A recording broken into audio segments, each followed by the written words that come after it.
Okay, to go live on a Sunday morning, you need to follow these steps. The first thing that we're going to do is go down to the search bar and we're going to type settings and go to the settings page.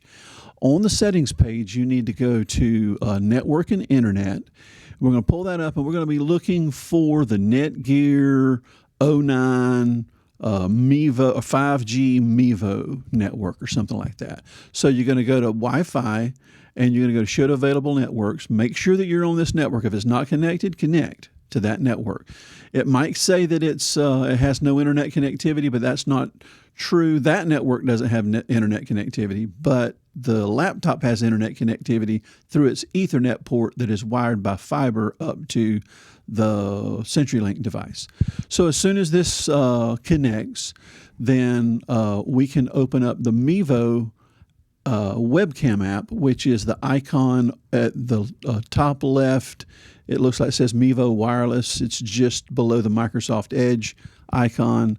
You can open that up, and at the bottom right-hand side, you'll see a little status window come up that says it's connecting.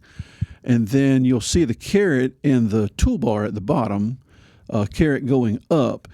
You'll need to connect. You'll need to click on that to see that same icon, that same Mevo wireless icon in that tool tray. That's where you check to see if the camera, the Mevo camera itself, is actually connected, and you'll see a check mark. So you see the status bar there, and then you click on that caret. You click on that icon there, and you see now it says you see the camera, but it's not a check mark. So you click on it, then you have to go back into it again to verify that the check mark is there. Now the camera, it sees the camera. So now the camera and the laptop are communicating. So now that you have that going, you can open up OBS. You can close the settings window, and you can open OBS. I usually go to the camera application and just verify that I can see both cameras, because now I can see the Mevo camera, but I also want to verify that I can see the USB camera that's sitting up on the shelf. So I can see both cameras, the USB camera and the Mevo camera.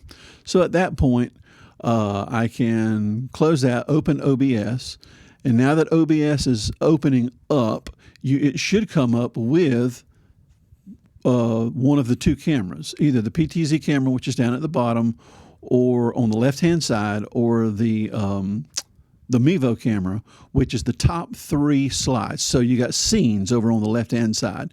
I've got a normal scene. Now, if I want to start streaming, I hit the settings button. I go to stream, and then I hit get stream key. Now, when I hit stream key, it's going to open up the web browser, and it's going to take me to the Facebook page. And I'm going to go down the Facebook page, and I'm going to click Go Live in that window there. And then the first thing I need to do is I need to fill in my post details. And it's over in that right-hand column, and it says, what's your live video about? I will put in the title, service, date, and AM, usually. And then in the description, you have to fill in the description. It's required. It will not give you the green light on the left-hand side unless you have both of these filled in.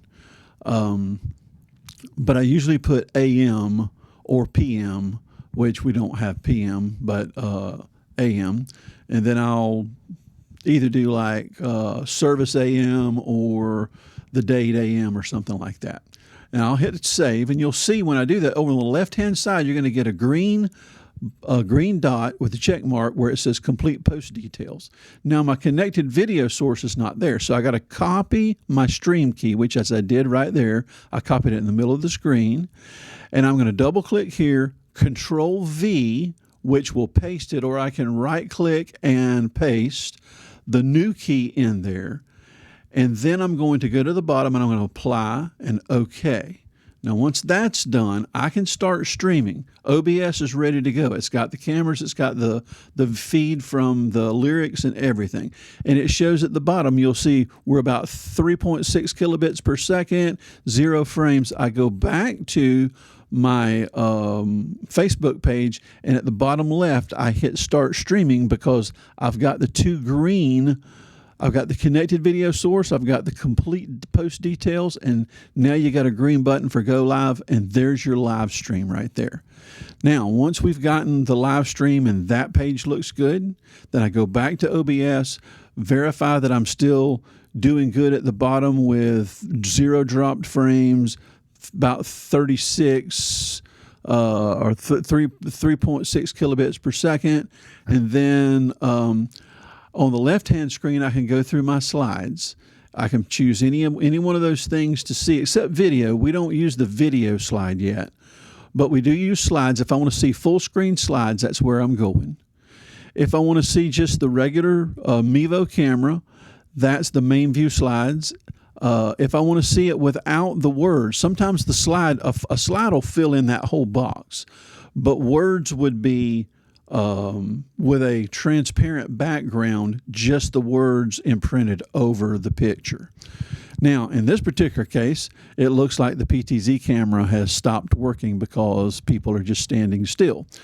But the regular Mevo camera is working. So sometimes I'm having problems with the PTZ camera, but I just let that slide. So for the beginning of the service, I'll just go to the full slides and leave it there.